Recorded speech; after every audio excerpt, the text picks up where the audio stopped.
આગામી તારીખ 27 ફેબ્રુઆરીથી ધોરણ 10 અને 12ની બોર્ડની પરીક્ષા શરૂ થશે। એસટી વિભાગ દ્વારા 250 જેટલી વધારાની ટ્રીપો ચલાવવાનું આયોજન કરાયું છે। પરીક્ષાર્થીઓને પોતાના ગામથી પરીક્ષા કેન્દ્ર સુધી પહોંચવા માટે રાજ્ય સરકાર દ્વારા આયોજન કરાયું। ગૃહ રાજ્યમંત્રી અને વાહન વ્યવહાર મંત્રી હર્ષ સંઘવીએ જાહેરાત કરી। દરેક વિભાગમાં કંટ્રોલ રૂમ શરૂ કરાશે। 27 ફેબ્રુઆરીથી 10 માર્ચ સુધી બોર્ડની પરીક્ષા યોજાશે। लाखों विद्यार्थीओ आ बोर्डनी परीक्षा आपवा माटे पोतपोताना गामथी परीक्षा केंद्र सुधी पहोंचवामां कोई भी प्रकारनी तकलीफ ना पड़े ते माटे मुख्यमंत्री श्री भूपेन्द्रभाई पटेल साहेबना मार्गदर्शनमां राज्यना एसटी विभाग द्वारा आजे खूब महत्वनो निर्णय लेवामां आव्यो छे। आजे 250 थी वधारे एक्स्ट्रा ट्रीपो आ विद्यार्थीओनी सुविधाओं माटे चालू करवानो निर्णय लेवामां आव्यो छे। गांधीनगरमां योजायो राज्यना उद्योग साहसिकोना सन्माननो कार्यक्रम। महात्मा मंदिर खाते मुख्यमंत्रीना अध्यक्ष स्थाने आ कार्यक्रमनुं आयोजन करायुं। नाना अने मोटा उद्योगकारोनुं मुख्यमंत्रीना हस्ते सन्मान करायुं। राज्य सरकारनी विविध योजनाओथी घणा उद्योगो विकस्या। एमएसएमई उद्योगोने प्रोत्साहन अने योजनाओनो लाभ मळ्यो। आगामी दिवसोमां हजू पण नवा उद्योगो वधे ते दिशामां प्रयास थशे। कार्यक्रम में उद्योग मंत्री बळवंतसिंह राजपूत और सहकार मंत्री जगदीश विश्वकर्मा उपरांत धारासभ्यों और मंत्रीओ सहित मोटी संख्या में उद्योगकारो पण हाजर रह्या। उद्योग साहसिकोना सन्मान माटे आ कार्यक्रमनुं आयोजन करवामां आव्युं हतुं। मुख्यमंत्री भूपेन्द्र पटेल और साथे ज मंत्री बळवंतसिंह राजपूत अहीं उपस्थित रह्या। सहकार मंत्री जगदीश पंचालनी पण हाजरी रही। उपरांत धारासभ्यों और मंत्रीओ अहीं आ कार्यक्रम में जोड़ाया हता। जे एमएसएमई उद्योगकारो छे तेमने सरकारनी योजनाओनो लाभ मळ्यो छे तेमने सन्मान आपवा माटे ज आ कार्यक्रम योजायो।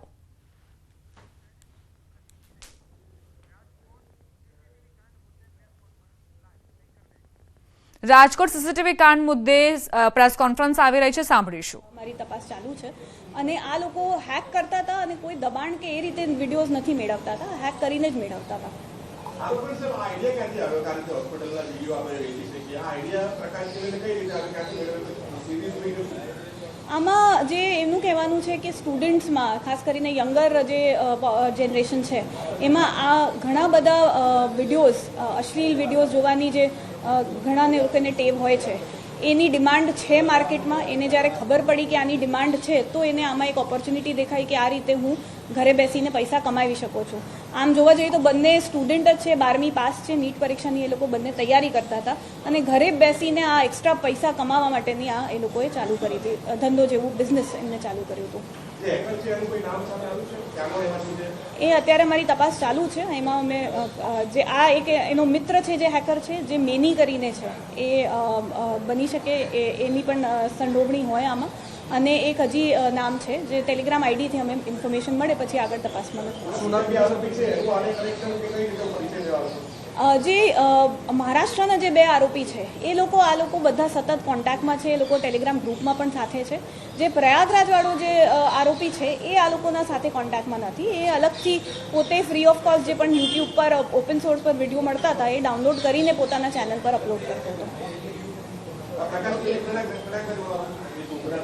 અને ચંદ્રપ્રકાશ છે જે પ્રયાગરાજનો છે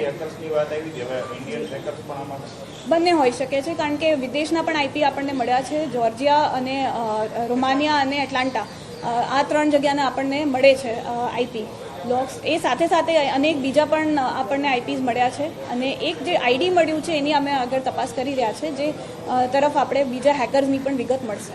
સર હવે આપણી તપાસ કયા મુદ્દાઓ પર કઈ દિશામાં રહેશે? અમારી મુખ્ય તપાસ પહેલાં તો હેકર જેને ઘણા બધા આવા વિડીયોઝ હેક કર્યા છે એના પર છે। પછી બીજું છે કે આ લોકોએ આવી રીતે કેટલા ટોટલ વિડીયોઝ મેળવ્યા છે અને કેટલા પૈસા ફાઇનાન્શિયલી કેટલું એમને આમાં ગેઇન થયું છે એના પર છે।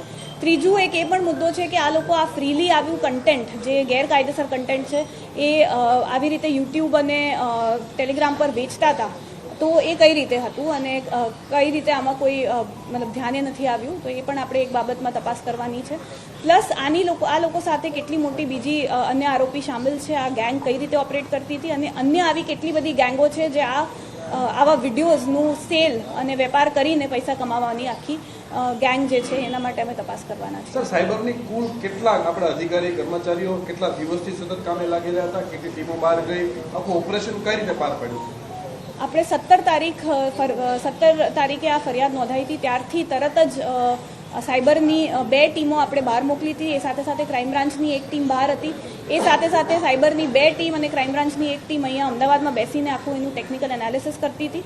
એ પછી અમે ત્યારબાદ બીજા 2 ટીમને પણ આપણે સાયબરના બહાર મોકલ્યા છે. આજે પણ અમારી ઘણી બધી ટીમો બહાર છે, કારણ કે આખું રેકેટ જે છે, અત્યાર સુધી આપણને 3 આરોપી મળ્યા છે, પણ બીજા કેટલા આરોપી હજી આની સાથે જોડાયેલા છે એના માટે અમે સતત પ્રયત્ન કરી રહ્યા છે અને આખું રેકેટ એક્સપોઝ થાય તે માટે અમારી અત્યારે પ્રયાસ ચાલુ છે. એવું ધ્યાને આવ્યું છે કે આ મુદ્દો બહાર આવ્યા પછી કોઈ ચેનલો ડિલીટ કરી નાખી, બંધ કરી દીધી, એવું કંઈ થયું છે? નહીં, આમાં અમે પોતે રિમૂવલ રિક્વેસ્ટ જે એવિડન્સ છે એને સેવ કરીને, કારણ કે આપણે એવિડન્સ તરીકે જે સ્ક્રીન રેકોર્ડ કરીને સેવ કરીને પછી રિમૂવલ રિક્વેસ્ટ એટલી કરી છે કે જે લોકોની આઈડેન્ટિટી છે, ગુપ્તતા છે, એ જળવાય તે માટે આપણે એઝ લો એન્ફોર્સમેન્ટ એજન્સી એ યુટ્યુબ પર રિમૂવલની રિક્વેસ્ટ મૂકી છે. આપણે આરોપીઓ છે તેઓની જે ગુનાની કામગીરી છે એ રાજકોટની છે, પ્રયાગરાજની છે, તો આ કેસમાં હજુ પણ ફરિયાદો દાખલ થશે કે આવા જ બધા તમામ જગ્યાઓ? એટલે બેટા આમાં પ્રાંજલ વિરુદ્ધ લગભગ એક ફરિયાદ નોંધાઈ છે અને પ્રયાગરાજમાં પણ અલગ અલગ ફરિયાદો ત્યાં નોંધાઈ છે. જે અમારી જાણકારીમાં છે કે પ્રયાગરાજમાં અલગ અલગ ફરિયાદો નોંધાઈ છે, પણ હાલ અત્યારે અમારી પાસે એક જ ફરિયાદ છે અને જે રાજકોટનો વિડીયો છે એ બાબતે અત્યાર સુધી એક જ ફરિયાદ નોંધાઈ છે. મેડમ, એક જે ટેલિગ્રામ ગ્રુપ હતું ડેમો અને પ્રીમિયમમાં કેટલા સબસ્ક્રાઇબર થઈ ગયું, લોકો હેડ હતા અને કેટલા રૂપિયા હતા બંનેના? 500 થી ઉપર સબસ્ક્રાઈબર જનરલના હતા, 100 થી ઉપર પ્રીમિયમના હતા. આવા ફક્ત 2 નામ આપણી સામે આવ્યા છે, પણ હજી અમે તપાસમાં જોવા માંગીએ છીએ કે બીજા અન્ય કેટલા આવા ગ્રુપ્સ છે જે પ્રીમિયમ. મારો કેસ આરોપી નંબર 1 અને 2 તરફે હતો. હાલના જે 2 આરોપીઓ હતા એમના 14 દિવસના રિમાન્ડની માંગણી પોલીસ દ્વારા કરવામાં આવેલી. બચાવ પક્ષે મુખ્યત્વે દલીલ એવી હતી કે હાલના આરોપીની ગેરકાયદેસર રીતે મહારાષ્ટ્રથી ટ્રાન્ઝિટ રિમાન્ડના વિના અરેસ્ટ કરવામાં આવેલા.